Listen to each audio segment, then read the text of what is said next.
With 2028 in his sights, Gavin Newsom goes on offense, attacking red states and defending his leadership in California. You hit me right there, man. The California exit. By the way, complete bullshit now. I'm Daily Wire executive editor John Bickley with Georgia Howe. It's Wednesday, July 16th, and this is Morning Wire.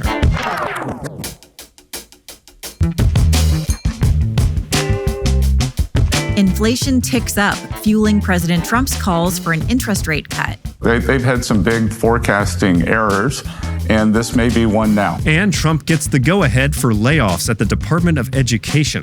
What happens next? Thanks for waking up with Morning Wire. Stay tuned. We have the news you need to know. Right now, the headlines are chock full of data breaches and regulatory rollbacks, making us all vulnerable. But you can do something about it. Delete Me is here to make it easy, quick, and safe to remove your personal data online.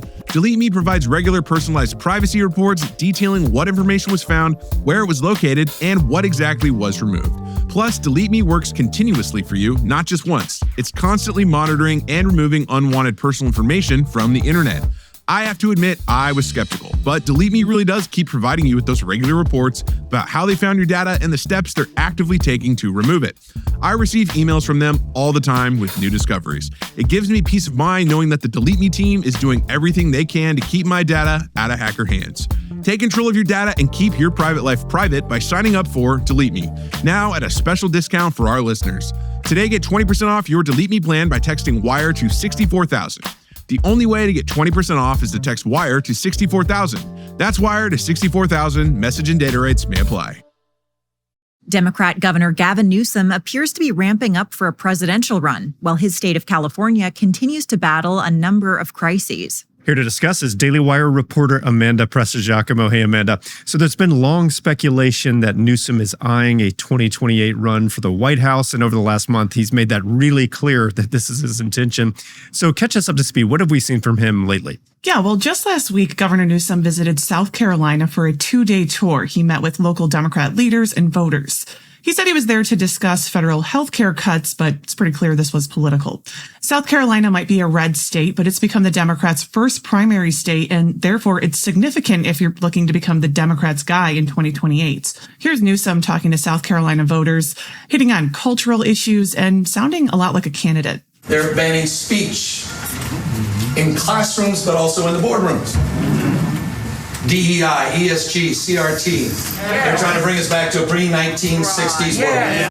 In addition to launching his own new podcast, where he's hosted a number of right-wing figures, Newsom is moderating his views.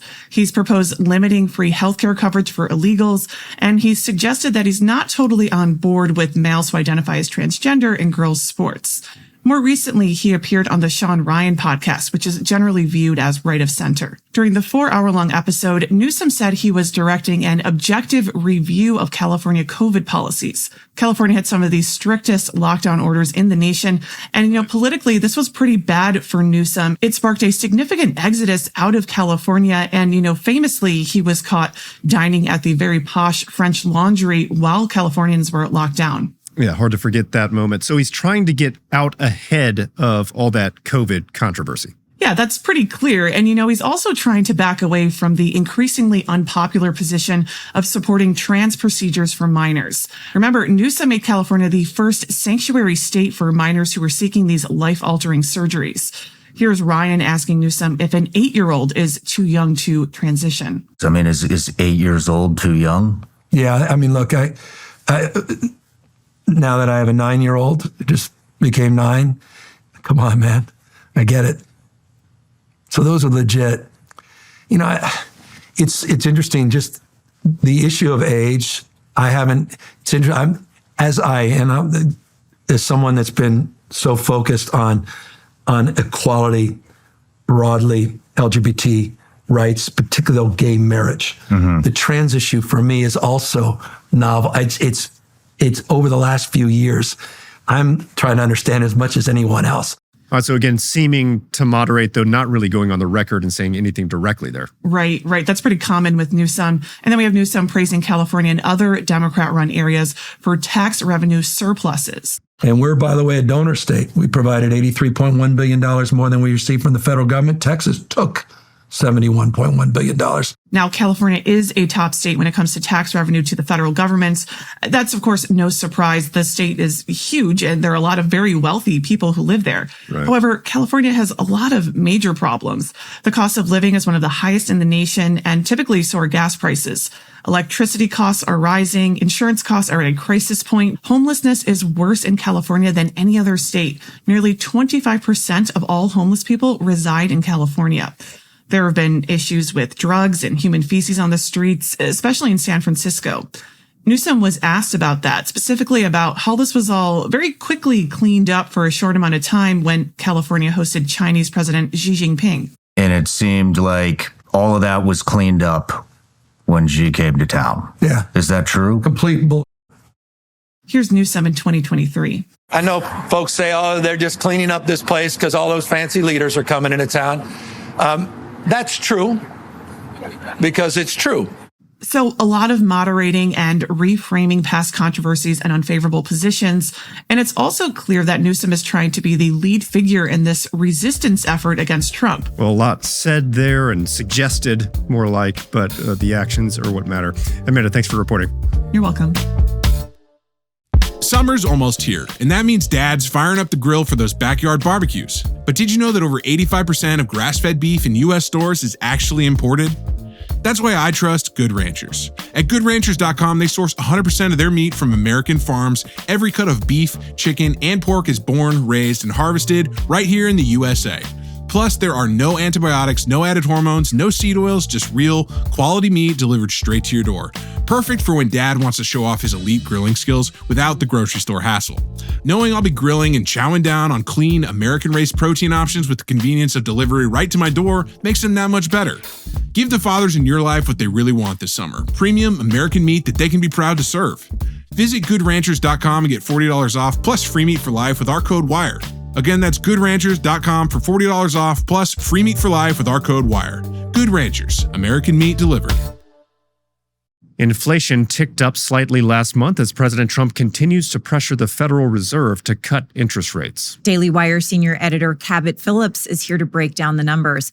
So Cabot, first, tell us what new numbers came out, and then we're going to talk about what's behind these trends. Yeah, economists and investors alike wait with bated breath each month for these reports to come out, as they provide a helpful snapshot of the overall health of the economy. Now, when President Trump first took office, economists had offered really apocalyptic warnings that his trade policy, specifically tariffs, would cause inflation to spike. Month after month, though, inflation fell significantly below expectations, defying all of their warnings. But on Tuesday, the latest inflation report showed that rates were going up, even if ever so slightly. Consumer prices went up 2.7% compared to the same month last year, while core inflation was at 2.9%.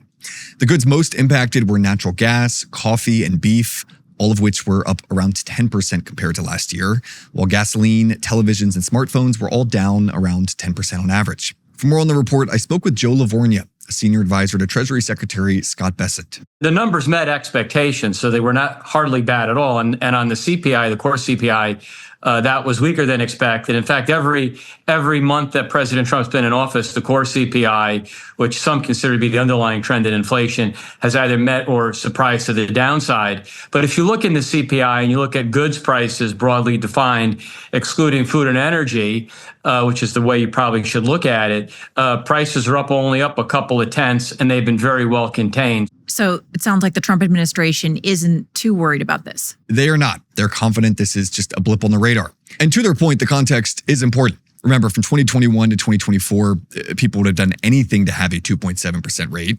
Inflation peaked at 9%, and there was a 2-year span where it was above 6% every single month. But this is really the first step we've seen in the wrong direction since Trump took office. And now his critics say that his tariffs are to blame. So let's get into that. What's their argument? Well, they say that there's simply no way for businesses to pay a 20% tariff without passing at least some of that cost on to consumers. To that point, last month, furniture, toys, and clothing all saw relatively significant price increases, and those are all items particularly sensitive to tariffs. Critics say this is just the start. They believe companies are trying to hold off on full price increases until President Trump sets his final rates in September, at which point they say prices will really take off. But again, for the time being, we've really only seen a modest uptick that is nowhere near what economists have been projecting. Here's Lavorgna's take on that. I would say that in general, the inflation numbers have been absolutely fantastic, meaning they've been much lower than virtually everybody, perhaps outside the administration, had thought. There's really been no noticeable impact of tariffs at all. In fact, a lot of the imported goods the CEA had done analysis on showed that at least through May, you actually had disinflation or deflation in many of these categories. So the inflation news has been great, and we believe the trend will actually get better, meaning you'll see even lower inflation going forward. Now, how has President Trump responded to these latest numbers? He has not said anything. He's been totally quiet. No, I'm kidding. Of course, he weighed in, once again urging Federal Reserve Chair Jerome Powell to cut interest rates. Now, historically, the Fed has lowered rates when inflation is low, but Powell has been remarkably hesitant to do so, prompting Trump to accuse him of keeping rates high for political purposes. Here's Trump at the White House yesterday. Exactly as anticipated, very low inflation.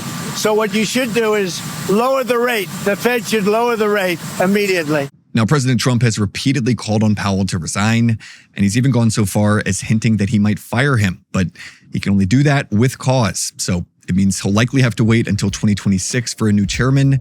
That's when Powell's term expires. Well, the markets don't seem to be that concerned about tariffs anymore. Cabot, thanks for reporting. Absolutely. The Supreme Court says President Trump can move forward with mass layoffs at the Education Department. It's the latest in a string of wins for the Trump administration at the High Court. And Daily Wire investigative reporter Mairead Elordi is here to tell us what this means for the department going forward. Hey, Mairead. So first, what did the court decide?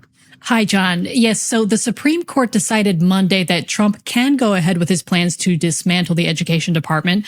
This was one of his key campaign promises.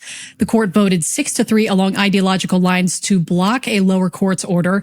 A federal judge in Boston said in May that about 1,400 employees of the Education Department must be allowed to return to work after they were fired in mass layoffs earlier this year. Now, the Trump administration will be able to fire them, at least while the rest of the legal challenge plays out.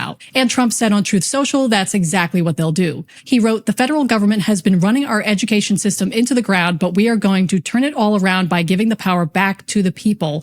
America's students will be the best, brightest, and most highly educated anywhere in the world." Education Secretary Linda McMahon reacted to Monday's ruling. This lifts the handcuffs off of what we've been trying to do, which really is to get education back to the states where the president believes it does belong.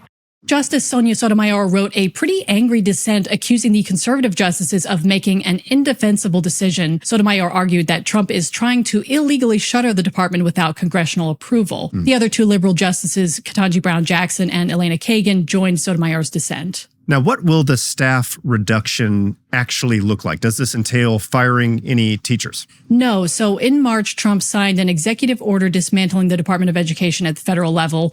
As we mentioned, this was one of his key campaign promises to shift more control to local communities and parents. So also in March, Education Secretary Linda McMahon slashed about half of her department's workforce. That's about 1,400 staffers. Here's Trump talking about the cuts. They're, number one, not showing up to work. Number two, they're not doing a good job.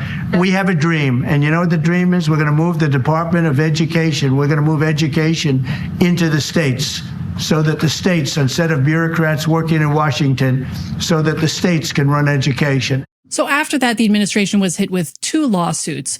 One was filed by a pair of Massachusetts school districts and the American Federation of Teachers Union, and the other was filed by 21 Democratic attorneys general. And eventually this case ended up at the Supreme Court. And Republicans do eventually want Congress to fully shut down the department. Here's Secretary McMahon talking about how this would actually help students. We just got the NAEP scores at the end of January. That's the nation's report card. And we saw the state of Louisiana come up. I think they were number one in improvement and bringing their scores up. We had the Mississippi Miracle, in which those readers and their literacy tests came literally from almost bottom in the country to now reading it at average level, which was an incredible jump. So there are states that have been innovative and aggressive in what they've been doing, and they didn't need the Department of Education to do it. And remind us, what are the criticisms against the Education Department? Why is this such a big priority for the administration? Well, critics have pointed out that the education department doesn't do much educating. Though it spends $80 billion in taxpayer dollars each year, it has no say over public school curriculums, which are decided at the state and local levels. Instead, it doles out $18.4 billion annually for Title I, the low-income school district program, and $15.5 billion for special education. It also enforces certain Title IX civil rights laws and sets the rules for colleges to participate in the $1.6 trillion federal student loan program. The Trump administration says other departments are better equipped to manage these programs. And by the way, under the Trump administration, the Education Department has terminated over $600 million in grants for training teachers in divisive ideologies, including social justice activism, anti-racism, and recruiting teachers based on race. Well, it seems like there's still quite a bit of fat left to cut there. Mairead, thanks for reporting. Thanks, John. Thanks for waking up with us. And if you're watching on YouTube, please like and subscribe. We'll be back later this evening with more news you need to know.